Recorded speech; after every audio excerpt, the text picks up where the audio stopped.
Você é empresário e recebeu uma notificação de uma ação trabalhista. E agora? Fazer o quê? O risco da atividade empresária ele é inerente a essa atividade. Todos os dias o empresário está correndo o risco de não receber um pagamento, de ter uma falha na própria prestação de entrega de produto ou de serviço. E um dos riscos dessa atividade também são as demandas judiciais que envolvem as relações de trabalho. Isso não quer dizer que seja algo bom ou ruim, isso é inerente da atividade empresária e é importante que você, empresário, esteja preparado porque cedo ou tarde isso pode acontecer e é muito importante que você saiba exatamente como proceder para que você não tenha problemas e prejuízos. Veja, muitos empresários procuram um escritório e colocam aquele sentimento todo da relação com o ex-funcionário, dizendo, poxa, mas eu tratei ele como um filho, eu paguei tudo certinho, eu ajudei ele quando ele precisou, eu fiz tudo o que era necessário, e isso traz uma dor emocional muito além da própria relação de trabalho. Não é com base nesse tipo de sentimento e não é com base nesse tipo de argumento que você vai conseguir resolver essa demanda trabalhista. Muitas vezes acaba tendo uma condenação além do que seria o direito do próprio funcionário e outras vezes você consegue demonstrar que efetivamente você cumpriu com tudo que era a sua obrigação, de forma que a ação ela pode ser julgada improcedente ou o valor da condenação acaba sendo muito pequeno em relação ao pedido original. A primeira coisa que você deve levar em conta é não ignore a notificação. Se você recebeu uma notificação, seja ela através do correio, através de um oficial de justiça ou através do domicílio judicial eletrônico, que tem sido usado pela Justiça do Trabalho amplamente, você foi notificado, pois bem, não ignore. Por quê? Porque existem prazos para exercer o seu direito de defesa. Cada vara do trabalho, cada fórum trabalhista, ele tem um procedimento e um rito. Alguns estabelecem um prazo após a audiência conciliatória, outros pedem que a defesa seja apresentada antes da própria audiência. Então, é muito importante que você, ao receber uma notificação, leve essa notificação a um advogado que esteja capacitado a realizar a sua defesa trabalhista. Jamais ignore uma notificação. Ela não é tipo essas mensagens de aplicativo que você decide atender ou ignorar, ou uma ligação dessas que ficam todos os dias batendo no seu telefone. Ela não é isso. Ela precisa de atenção porque a falta de atenção a uma notificação pode sim trazer prejuízos à empresa. Segundo ponto, não haja por impulso. Poxa, recebi a notificação trabalhista e agora eu vou ligar, pode deixar que eu vou ligar, eu vou resolver e vou tomar satisfação do funcionário. Jamais faça isso.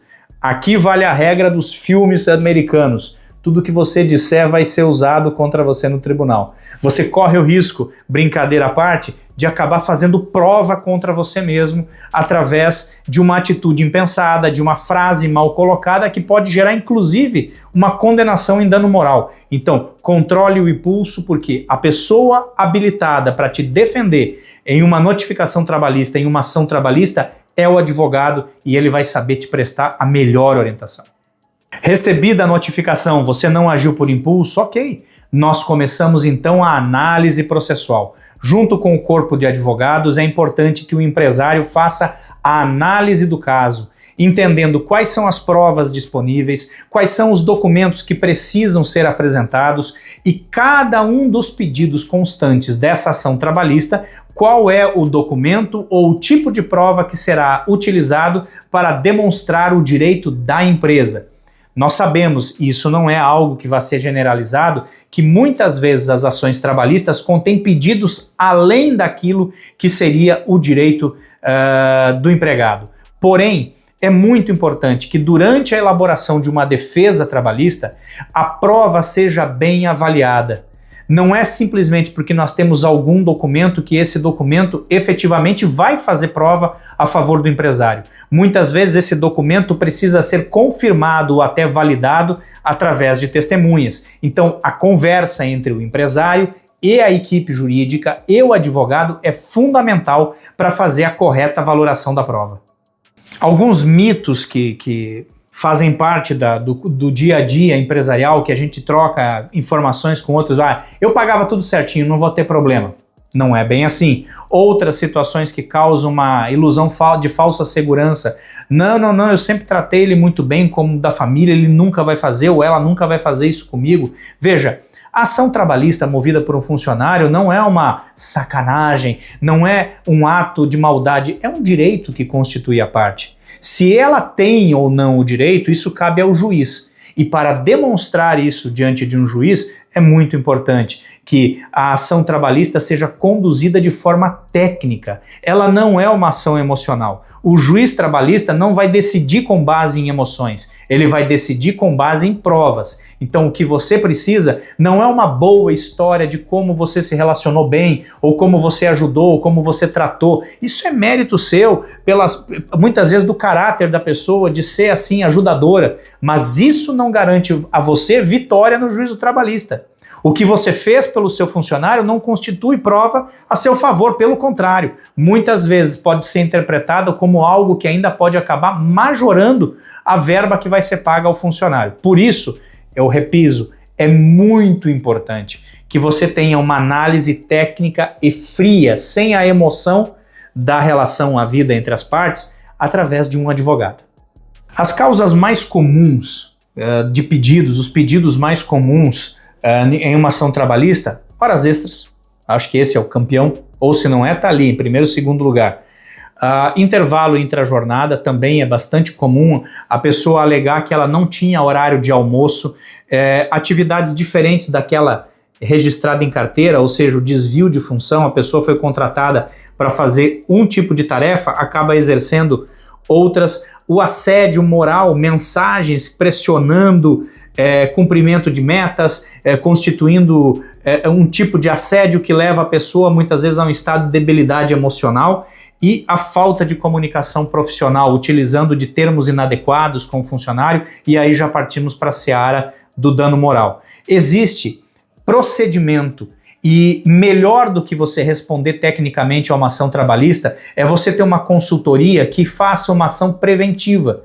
Muitas pessoas, elas julgam mal que uma ação preventiva é aquela história, não, o advogado que trabalha com prevenção, ele se transforma num fiscal do trabalho. Não, a advocacia preventiva, ela não vem aqui para fazer o papel fiscalizatório, não é nem prerrogativa do advogado fazer qualquer tipo de fiscalização nesse sentido. A advocacia preventiva, ela identifica as falhas, ela aponta caminhos de solução para elidir aquele risco que você está sofrendo. Empresário, você precisa estar amparado por um corpo jurídico. Por quê? Porque muitas vezes os funcionários, os empregados, eles estão amparados pelo sindicato. Eles têm pessoas pensando todos os dias em resguardar os direitos. Já os empresários, muitas vezes, não têm o respaldo de uma associação, não têm o respaldo de um sindicato patronal, não que não exista, mas muitas vezes o empresário se sente sozinho nessa hora. Quem vai te dar o respaldo que você precisa é o advogado.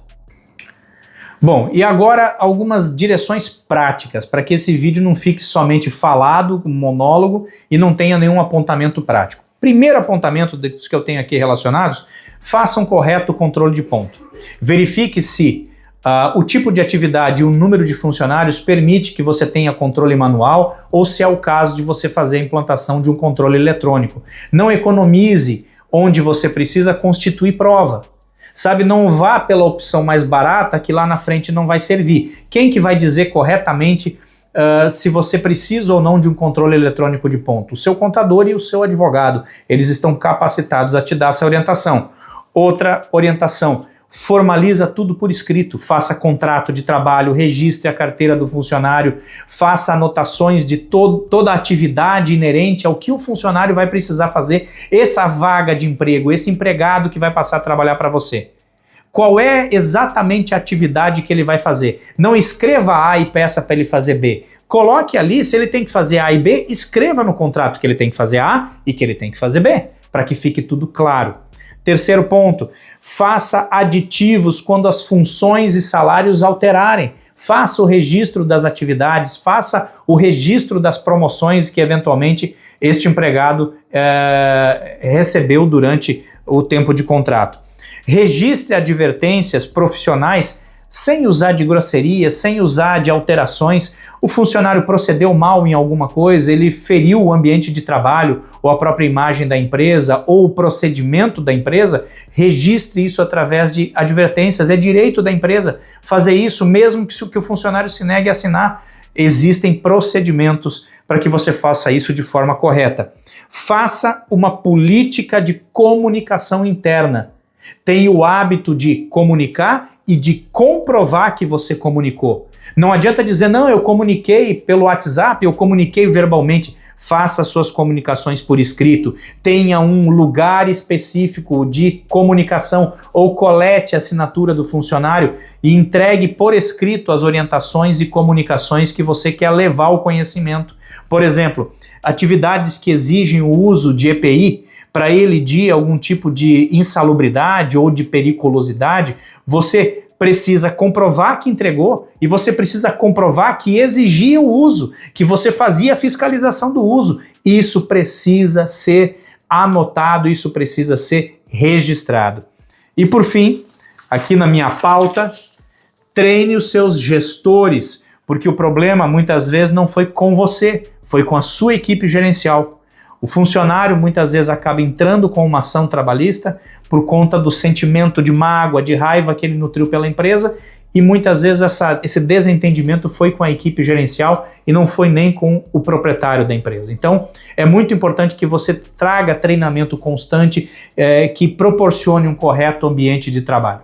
Se você recebeu um processo trabalhista, não significa que você está errado. Significa que você precisa fazer um trabalho profissional para apresentar o seu ponto de vista na defesa.